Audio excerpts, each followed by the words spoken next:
And his hope is to basically unify all these different vampire groups and then lead them against the forces of Dracula and basically try to usurp control of the entirety of the vampire world and then form a singular vampire nation that would basically be under himself. Now, in the midst of all of this, he kind of goes in this big, sort of tirade talking about like the days of the past and superheroes and supervillains and yada yada yada and huge conflicts, and that's old hat, right? Like under us, there will only be a world of vampires and a world of cattle, and that'll basically be it. Enter Ninian and Grand Hall being thrown through a skylight and landing on the floor. And then literally Moon Knight just shows up and it's like, this is a party, right?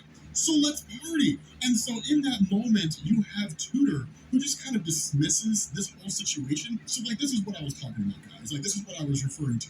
Like, this guy, Moon Knight, and the things he represents, this is all old hat stuff, right? This guy's ancient history.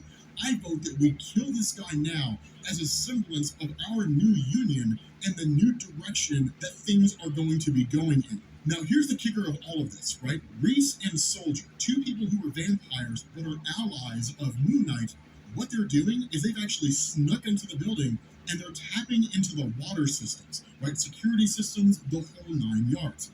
And what they're doing is hacking the sprinkler system. And so there comes this moment where Moon Knight is like, okay, so like you made a good speech, now it's time for mine, right? And he says, you've all come here under the impression that New York is safe for you, that it represents territory to be profited from. And he says, I'm sorry that you came so far and labored for so long under that misapprehension, because this is my city, and I will brook no trespassers from blood drinkers. And again, it's kind of dismissed. It's like, okay, so like, that was a really interesting and amazing speech, but like, my patience is running out, right? And so then turn, Moon Knight's like, I mean, you guys don't want to see what my secret weapon is? Like, thing. Like, I got a secret weapon. I got a secret weapon coming, guys. It's going to be a great big huge thing, And so it's like, okay, everybody have patience. Everybody relax. And then he's like, Soldier, now's the time. He pops an umbrella and Soldier fires up the water. And when that happens, it's just the sprinklers raining on everybody. I know it looks dumb. It's so dope. Because what Tudor does, and he's like, this is it. This was your plan, to make it sprinkle, like to turn on the sprinkler systems and to make us, was that your grand plan? Hey guys, I'm Moon Knight. Here's what we're going to do. We're going to go to the giant meeting of the vampires and we're going to turn on the sprinklers and they will get rain on them. Like, is that your real big, huge thing? And he's like, some superhero you are. No wonder Taskmaster didn't want to go after you. You're completely and totally incompetent.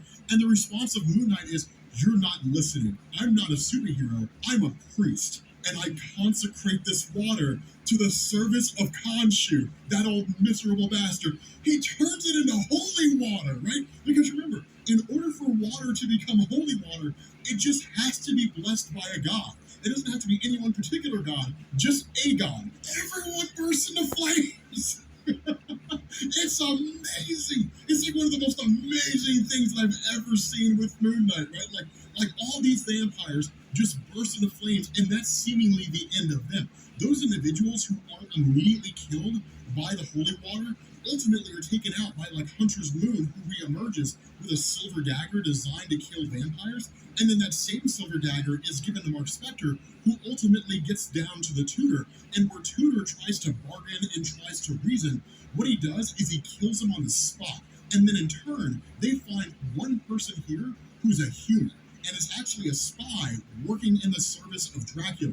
And the response of Moon Knight, like what he says is, you're going to take a message back to Dracula, and you're going to tell him what happens when you make a move in the city of New York. This is my city. No one's allowed in this city. If he brings his vampires here, they won't just be met by me.